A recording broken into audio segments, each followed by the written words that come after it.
Welcome to the Raise Your Bars podcast, where it's all about elevating your life one step at a time. With your hosts, Chris Baker and Al Rattan. Together, we're here to guide you through the transformative journey of self-improvement and success. Have you ever wondered what behaviors and actions you need to change to achieve the results and success you desire in life? Well, you're in the right place. Each episode, we dive deep into the strategies, mindset shifts, and practical steps you can take to raise your bars. From personal development to professional growth, Chris and Al share their expertise, experiences, and the occasional tough love, all designed to empower you to reach your full potential. So, whether you're looking to make a big change or simply fine-tune your path to success, grab a seat and let's raise those bars together. Now, let's welcome your hosts, Chris Baker and Al Rattan.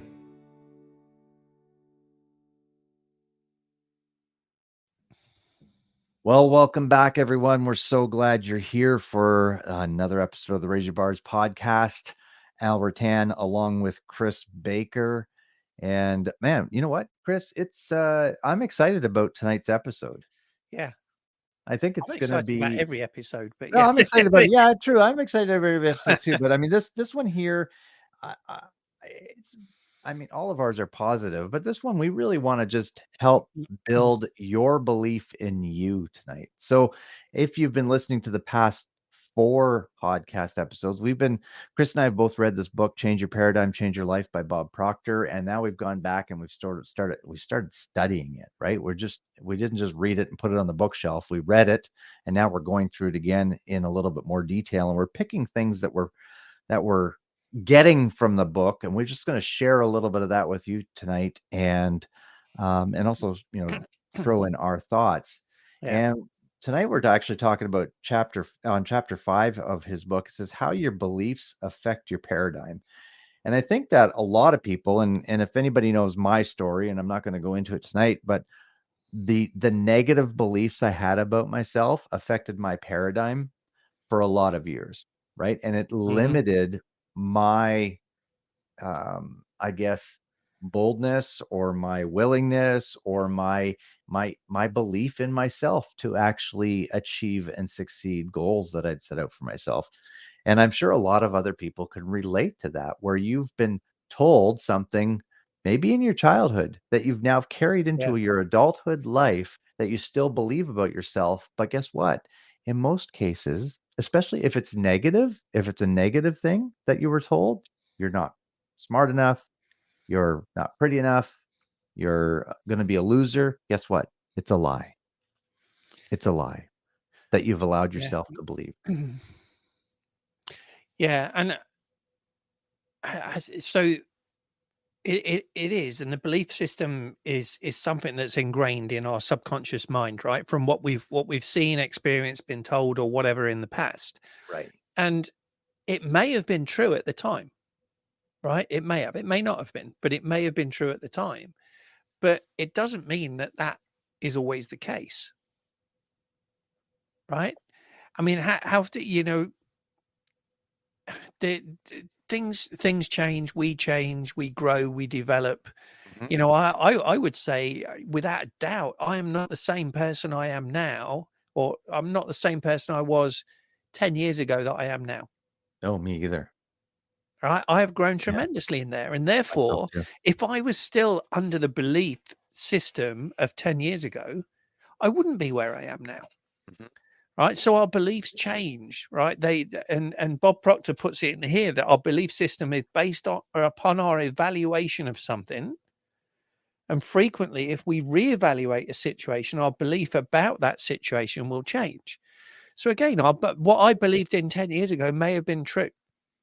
What I believed about myself, what I believed about my potential, what I believed about my career may have been true at that time, but it's not true now. I'm a different person. So, yes, and exactly. It may not be true now, but he also says in the book here, believe, and your belief will create the fact, right? What we then believe to be true about ourselves. So again, if Chris focused on the person he was 10 years ago, then you know what? If you still believed like Chris 10 years younger did, You may have not met Vicky. You may have not succeeded in your career like you have. You may not be with the Maxwell leadership team. You may Right. not get this certified because you didn't believe you deserved it, possibly. Yeah. 10 years ago. Yeah.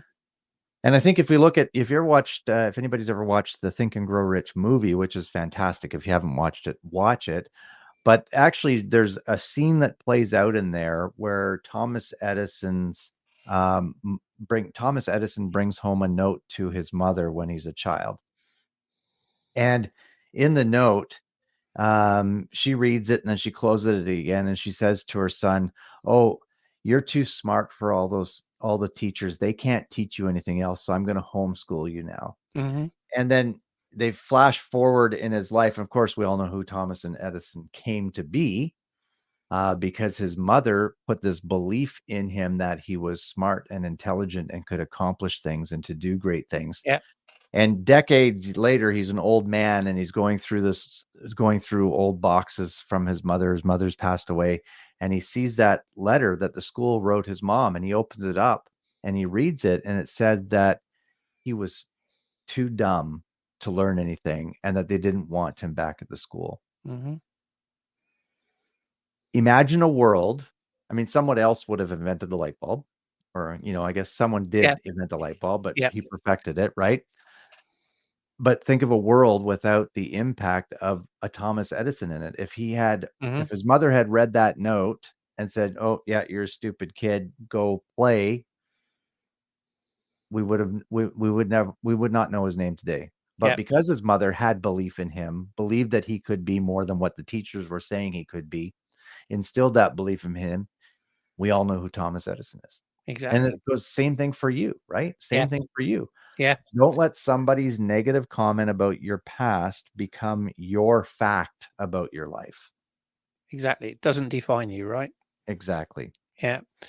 Yeah. It's very interesting. And as as humans, we are born with a belief system. We're born with that imagination and with that creativity and believing everything that's possible. You only have to look at kids to see that. Right. And then when the kids get to like 9, 10, 11, seems to be getting younger and younger now. But when they get in those ages, we are adults are the ones that instill that fear into them and tell them not to do something, or tell them that they're not bright enough. Right. Or that they're on the spectrum because they're special. Mm-hmm. Well, it's wrong. Right. It's wrong. And what we're doing is we're stifling this creative talent, and we have to stop doing it, because it's perception, right? Perception is reality in the eye of the beholder. So if we believe something is true, our perception is it's true, and therefore it's true. Mm-hmm. Right. And if somebody believes that this is the best I can ever be, I'm never going to amount to anything more, I better settle for what I've got, then that's true. And that's what they'll get. Yeah. Right.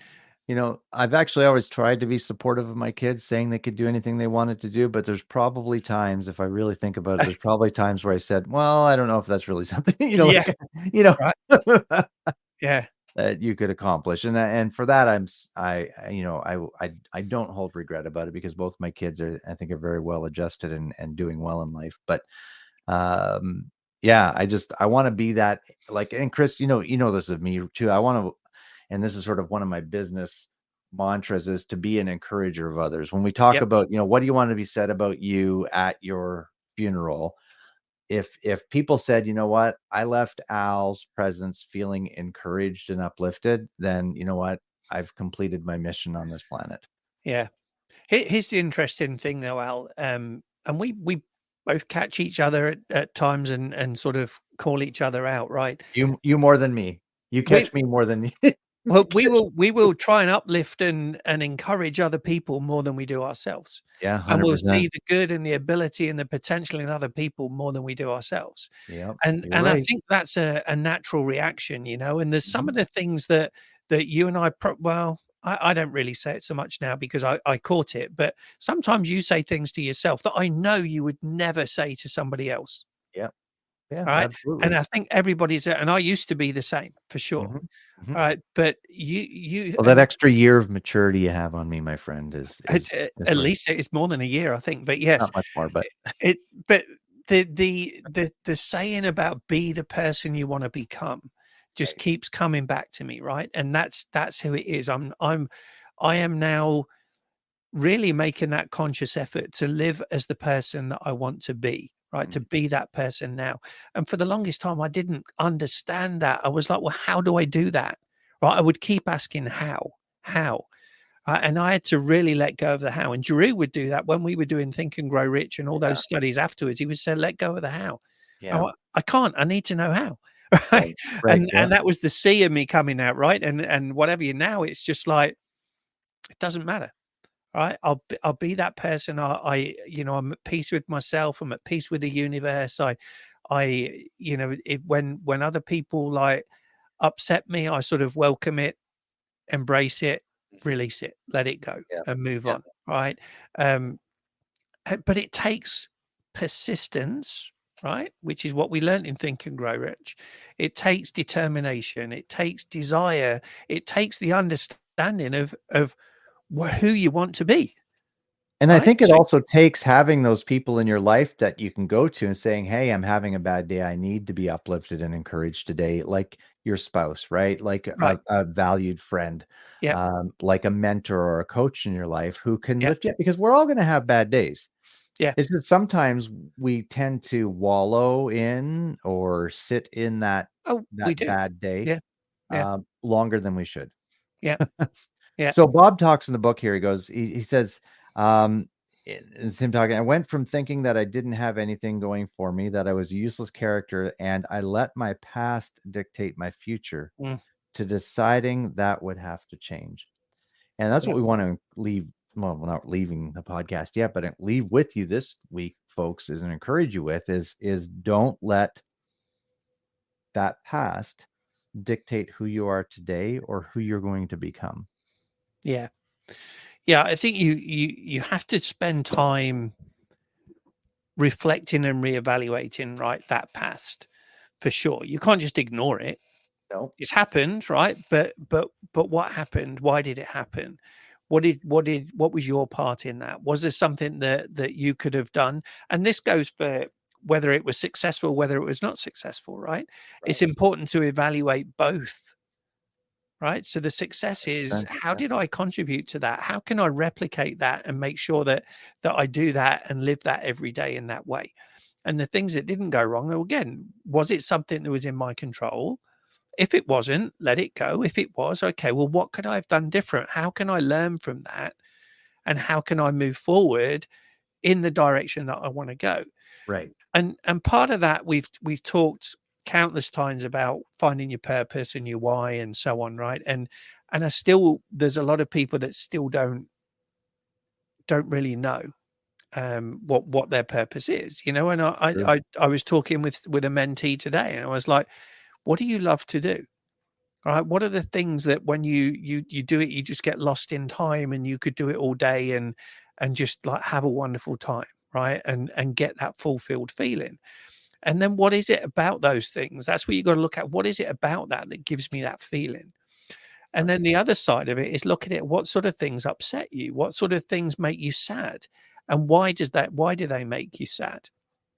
And then look and see if there's a correlation. And then what you want to do is say, well, how can I get that happy, excited, fulfilling feeling every day in what I do for a living? Oh, and earn some money at the same time, right? But if you live in that purposeful life, you will earn money. Yeah.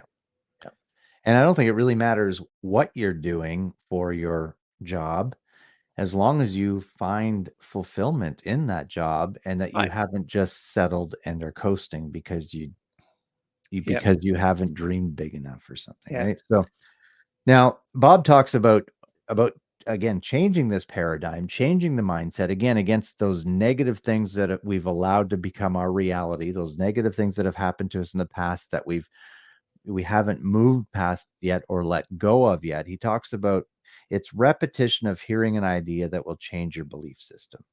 When you keep listening to a recording telling you how good you are, and then backing that up with all kinds of evidence of why you're that good, and you listen to that over and over, you're going to start believing it.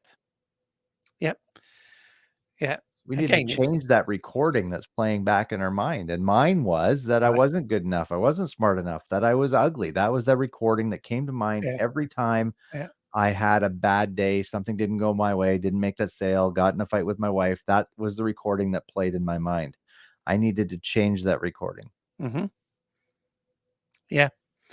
And that could be that's you know, you're recording in your own mind, but it's also the people that are around you as well, right? So if you're in an environment where people around you are doing things that really are not productive, right, that are holding them back, then you need to break away from that. Yeah. Because if you are in that environment, you will become the average of those people, like Jim Rohn says, right? So you need to get away from that. It doesn't mean that you don't ever talk to those people again. It just means that you pick and choose when you're with those people, right? And don't put yourself in a situation that's going to drag you down. You want to put yourself in a situation that's going to lift you up. You know, when John talks about don't be the smartest person in the room, if you are, you're in the wrong room. Right now, you've stopped growing if you are. Correct. Now, I will counter that and say there are times when you probably will be and should be, because you want to lift up other people, right? So you want to be bringing those people up. Although I would sort of question, like, just because you're helping lift them up and you're teaching them, it doesn't mean you're smarter than them, right? So they're probably as smart, if not smarter than you. So, you know, it doesn't always go.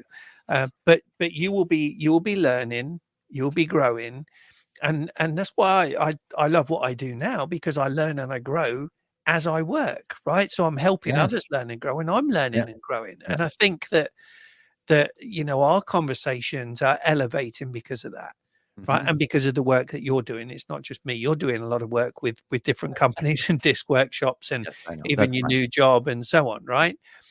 That's that power of the mastermind that we learned, 7-8 years ago, right? And we're doing that next weekend, next month, in 3 weekends in Toronto, where we're coming together, you, me, and Giroux, to basically mastermind as to how can we help even more people.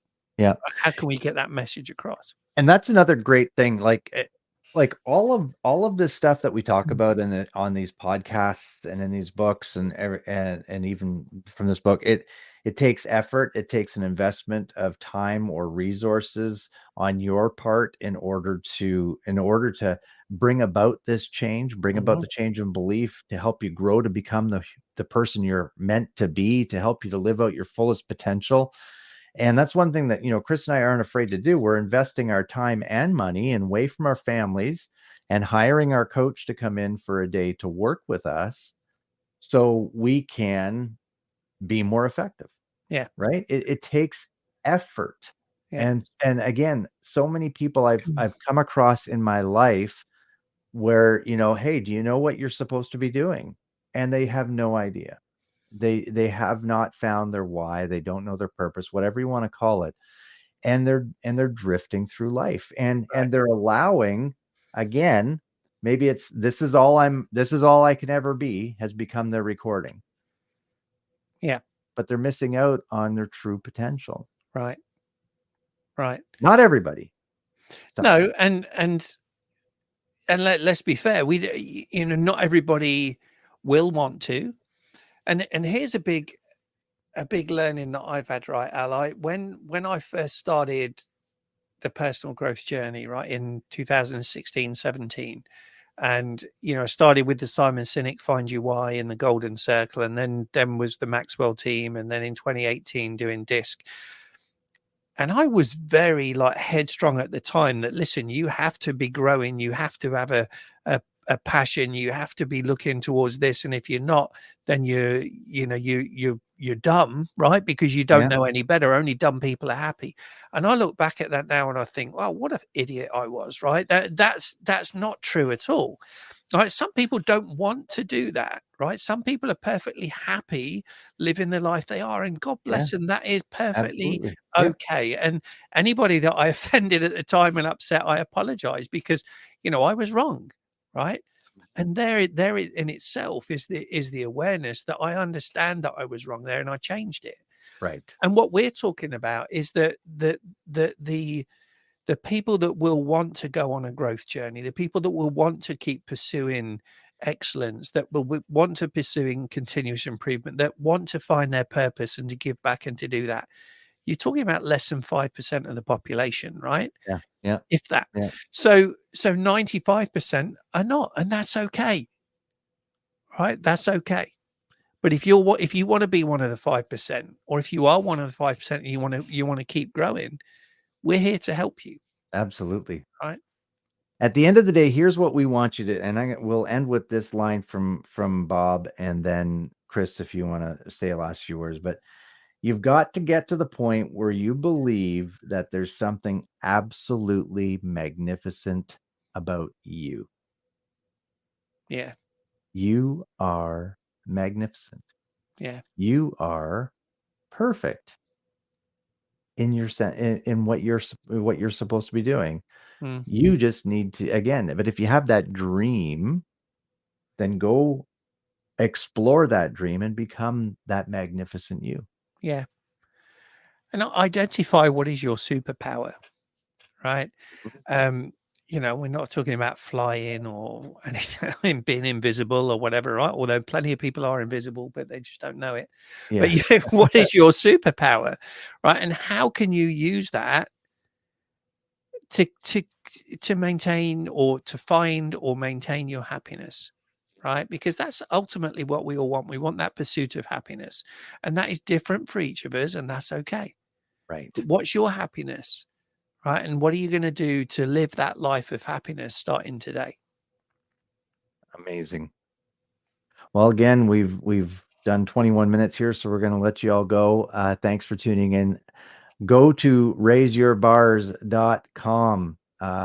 If you are a business owner, if you are looking to expand your business, to grow your business, if you've gotten frustrated with your business, go to raiseyourbars.com today. Watch our webinar, book an appointment with us, get on a call with us to see how we can help you in your business. Thanks for tuning in, everyone. Thank you for tuning in to the Raise Your Bars podcast. If you found value in today's episode, please consider sharing it with your family, friends, and coworkers. We would sincerely appreciate it.